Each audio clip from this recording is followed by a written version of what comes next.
और इस वक्त की बड़ी खबर आई है, लद्दाख के डेमचौक में चीनी सैनिकों ने घुसपैठ की है। चीनी सैनिकों की घुसपैठ की खबर सामने आई है। दरअसल तिब्बती धर्मगुरु दलाई लामा के जन्मदिन जो कि 6 जुलाई को था, उसको लेकर के चीन बौखला गया। चीन के सैनिकों ने लद्दाख में डेमचौक में घुसपैठ की थी। ऐसा चीन के सैनिकों ने दलाई लामा के जन्मदिन के जश्न का विरोध करने के लिए ऐसा किया था। बताया जा रहा है कि चीन के सैनिक वहां के लोग गाड़ियों में आए और उन्होंने दलाई लामा के विरोध के बैनर दिखाए।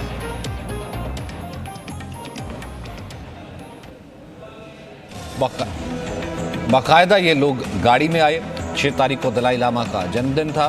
दलाई लामा के जन्मदिन पर पूरी दुनिया में उन्हें बधाई दी गई, लेकिन चीन जिसका कब्जा है तिब्बत के ऊपर, तिब्बती धर्मगुरु दलाई लामा को लेकर के, उनके जन्मदिन को लेकर के चीन विरोध दर्ज करवाता रहता है। एक बार फिर से उसने हिमाकत की। वो लद्दाख में डेमचौक की तरफ से आया और वहाँ पर दलाई लामा के विरोध में ये झंडे दिखाए।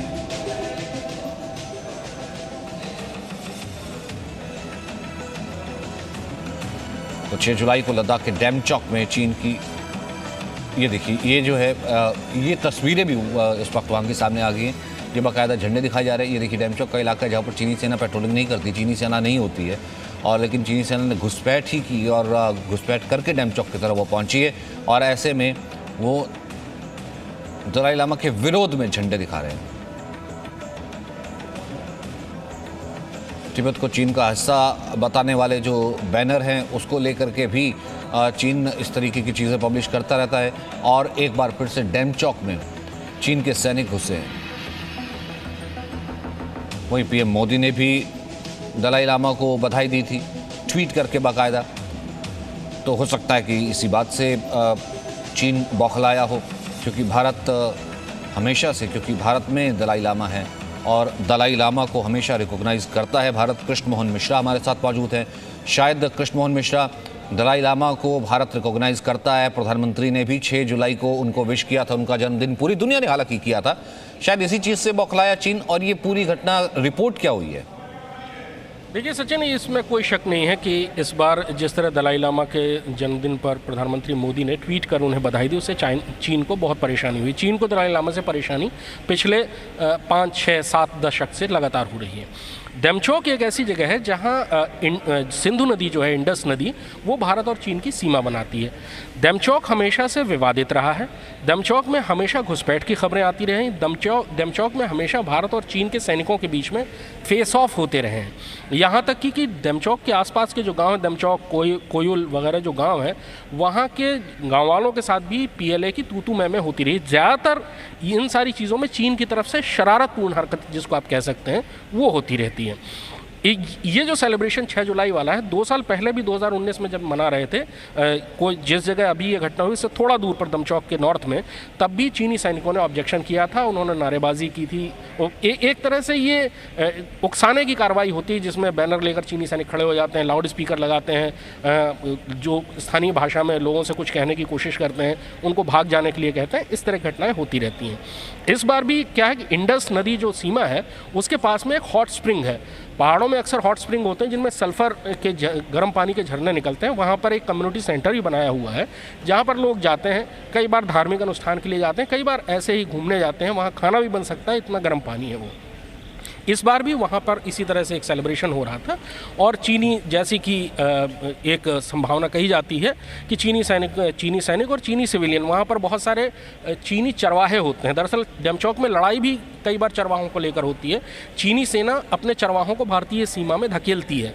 और लद्दाख जैसी जगह में जहाँ पर चारागाह बहुत कम होते हैं, वहाँ पर उस बात को लेकर अक्सर लड़ाई होती है, क्योंकि जो भारतीय नागरिक हैं उनके लिए भी चराने के लिए सिर्फ वही छोटी छोटी जगहें होती हैं। और उन जगहों पर चीनी अपने जो चरवाहे हैं उनको बड़े बड़े झुंडों में भेजती है। आज भी जो 6 जुलाई की घटना है, उसमें भी चीनी सैनिक थे और साथ में सिविलियंस थे, जो माना जा रहा है कि वही चरवाहे होंगे। और उन्होंने शोर करना शुरू किया, गाँव वालों के ऊपर चीखना चिल्लाना शुरू किया, बैनर दिखाना शुरू किया। पर चूंकि इस चीज़ की पहले से आशंका थी, फोर्सेस थी, तो गांव वाले वहां पर अपने काम में लगे रहे। उसके बाद हमारे इस तरफ, अच्छा, मैं एक बार ये ट्वीट भी दिखा रहा हूँ कृष्ण मोहन, शायद इसलिए बौखलाया। एक तो प्रधानमंत्री का ट्वीट है, spoken phone to His Holiness Dalai Lama. मतलब कि फ़ोन करके बधाई दी थी प्रधानमंत्री ने, और शायद इसीलिए बौखलाया। और दूसरा, एक मैं कहूँगा कि इसको डिप्लोमेटिकली अगर मैं देखूँ तो ये किस तरीके से जो है आप इसको देखते हैं, इस लिहाज से कि भारत और चीन का स्टैंड ऑफ है, उस लिहाज से प्रधानमंत्री जिस तरीके से फ़ोन करके दलाई लामा को, तिब्बत के निर्वासित धर्मगुरु, उनको फ़ोन करके जो है बधाई देते हैं, ये चीन ने डिप्लोमेटिकली इसे किस तरीके से लिया होगा, तभी ये बौखलाया है। और दूसरी तरफ, इस तरफ क्या हमारा भी गांव है, हमारे भी यहाँ क्या सिविलियंस होते हैं या फिर फौजी होती है? सबसे पहले जो पहला सवाल है उस पर आते हैं। दलाई लामा को लेकर चीन को शुरू से ही आपत्ति रही। अगर आप इतिहास में जाएं तो भारत और चीन के बीच में जो एक नकली दोस्ती 1954 की पंचशील के बाद बढ़ी थी, उसका अंत दलाई लामा के भारत आने से ही हुआ था, जिस बात पर चीन को बहुत आपत्ति रही है। दलाई लामा अरुणाचल जाते हैं तो भी चीन को आपत्ति होती है। दलाई लामा लद्दाख जाते हैं, सभा करते हैं, उसमें भी चीन को आपत्ति होती है। दलाई लामा से भारतीय नेता मिलते हैं, उससे भी चीन को आपत्ति होती है। तिब्बती निर्वासित सरकार भी भारत से चलती है, धर्मशाला के पास एक जगह है, वहाँ से चलती है।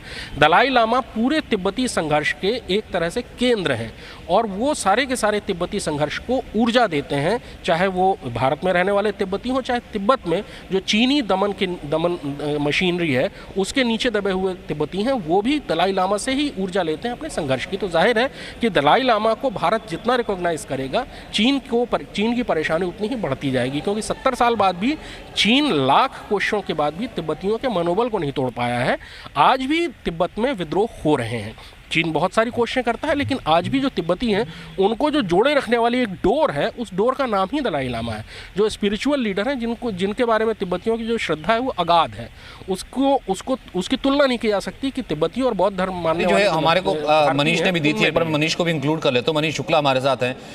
मनीष, ये वीडियो हम साफ देख पा रहे हैं कैसे चीन बौखलाता है, फिर वो आता है, झंडे दिखाता है और स्ट्रेटेजिकली उस जगह की अहमियत और वहाँ पर है क्या बेसिकली, क्योंकि कृष्णमोहन ने सब चीज़ देखी है तो वो कृष्णमोहन ने बताया। आप मुझे बताइए कि चीन की बेसिकली आपत्ति क्या? मेरे ख्याल से 6 तारीख से ही दलाई लामा का जन्मदिन ना केवल मनाया जाना बल्कि प्रधानमंत्री का ट्वीट भी करना की मैंने बात की है।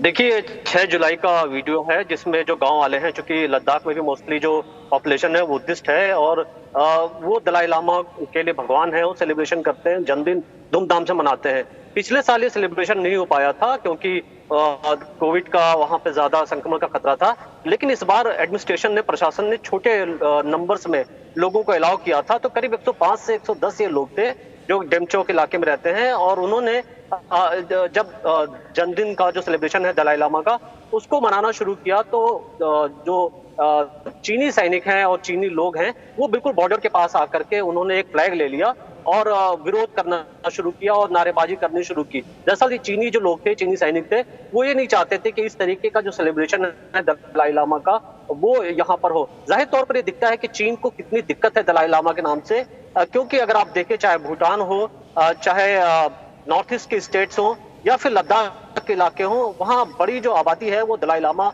में अपना विश्वास रखती है और चीन को लगता है कि जिस तरीके से वहाँ लोकल पॉपुलेशन दलाई लामा से इन्फ्लुएंस है, उसके लिए फ्यूचर में थ्रेट है, क्योंकि यही जो लोग हैं, जब भी चीन कोई भी वहां पर कब्जा करने की कोशिश करता है, चीन किसी तरीके की वहां प्लानिंग करता है, यही लोकल्स विरोध करने लगते हैं और चीन को लगता है कि लॉन्ग टर्म में ये उनके लिए थ्रेट है। और इसीलिए अगर आप देखें तो चीन ने अपने जो इलाके हैं वहां पर बड़ी संख्या में बॉर्डर डिफेंस विलेज उन्होंने नाम दिया है, जिसको उन्होंने बसाना शुरू किया है। और इसका यही मतलब है कि ये जो तिब्बती लोग हैं या हमारे तरफ के जो लोग हैं, उन पर नजर रखी जाए ताकि फ्यूचर में उनके लिए वो खतरा ना बने। और कृष्णमोहन, कहीं ना कहीं ये जिस वक्त हम लद्दाख थे या फिर लद्दाख के लोगों से भी बात करो, वो जो ज़्यादातर क्योंकि प्रीडोमिनेंट वहाँ पर बुद्धिस्ट हैं, वो तो बाकायदा इस चीज़ का भी विरोध करते हैं कि चीन ने तो बाकायदा कब्जा किया हुआ है, यही वो कोशिश रोज़ करता है और असल में तो वो चीन है ही नहीं, असल में तो वो तिब्बत है, जो कि चीन ऑक्यूपाइड तिब्बत है, वो तो यहाँ तक ओपनली कहते हैं। देखिए, चीन भी इस चीज़ में बहुत सतर्कता रखता है और तिब्बत के इलाके को वो कभी भी चाइना मेनलैंड नहीं कहता, उसको वो TAR टिबेटियन ऑटोनोमस रीजन कहता है। नाम उसने दे रखा है कि भाई यहाँ पर हम ऑटोनोमस रीजन है, तिब्बतियों को पूरी स्वतंत्रता है। लेकिन कहानी पूरी दुनिया जानती है कि कुछ और तिब्बतियों की हर चीज़ को ध्वस्त कर दिया गया है कम्युनिस्ट चीन द्वारा।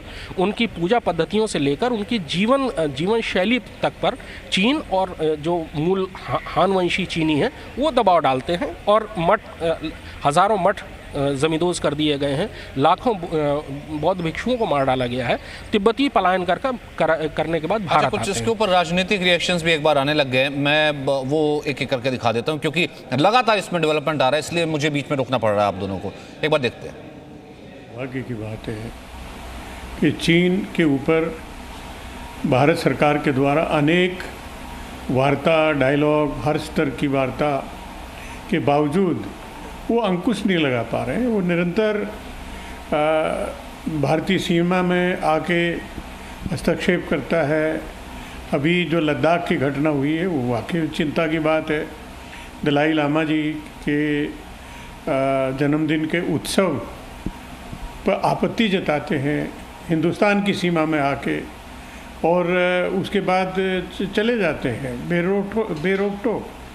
तो ये मैं समझता हूँ कि या तो चीन हिंदुस्तान को राजनीतिक दृष्टि से बहुत हल्के में ले रहा है, या जो हमारे जो प्रयास हैं, जो वार्ता है, वो सही स्ट्रेटजी के साथ में नहीं हो रही है। तो हर मायने में ये दुर्भाग्यपूर्ण है। देश सुरक्षित हाथों में है। देश के प्रधानमंत्री श्री नरेंद्र मोदी जी देश की आंतरिक सुरक्षा हो और बाहरी सुरक्षा हो, उसके लिए सतर्क भी हैं, सजग भी हैं। किसी भी घटना को इल्जाम नहीं होने दिया जाएगा। भारत की 1 इंच भूमि भी किसी के कब्जे में ना है, ना होगी, ना होने दी जाएगी। लेकिन एक चीज़ और भी है कि सिर्फ वहाँ पर झंडे दिखाए गए और उसके बाद ये चले गए। मनीष, मैं ठीक कह रहा हूँ? मतलब कि विरोध दर्ज करवाया, झंडे दिखाए, चले गए। देखिए, जो लोकल हैं वो ये कह रहे हैं कि जो चाइनीज सैनिक हैं जो और वहाँ के जो चीनी लोग हैं, उन्होंने हमारे एरिया को क्रॉस करने की कोशिश की थी, लेकिन हमारी जो आर्मी है वहाँ आईटीबीपी है, उसकी वजह से ऐसा नहीं हो पाया। ये अलग अलग इसको लेकर के भी पुष्टि नहीं हो पाई है कि वाकई चीनी जो लोग थे उन्होंने क्रॉस किया कि नहीं। लेकिन एक बात तो कंफर्म है कि बिल्कुल वो उस जगह जहां वो झंडे लेकर के खड़े हैं वो बॉर्डर का इलाका है, और उस जगह वो फ्लैग लेकर के खड़े थे और लोकल्स के खिलाफ वो नारेबाजी कर रहे थे। तो अभी इसको लेकर के जो ऑफिशियल जो गवर्नमेंट का रिएक्शन है वो आना बाकी है, क्योंकि सरकार ये बताएगी कि वाकई क्या पूरी ये घटना थी। लेकिन हमने गांव वालों से सीधे बात की है और उनका यही कहना है कि भले ही हर साल ये कार्यक्रम होता रहा हो, लेकिन जिस लेवल पर चीन ने इस बार अपोज किया है, जिस तरीके से संख्या में इकट्ठे हुए हैं, उससे पहले इस तरीके का नहीं हुआ था। Presenting B News app available on Google Play and App Store. Download it now.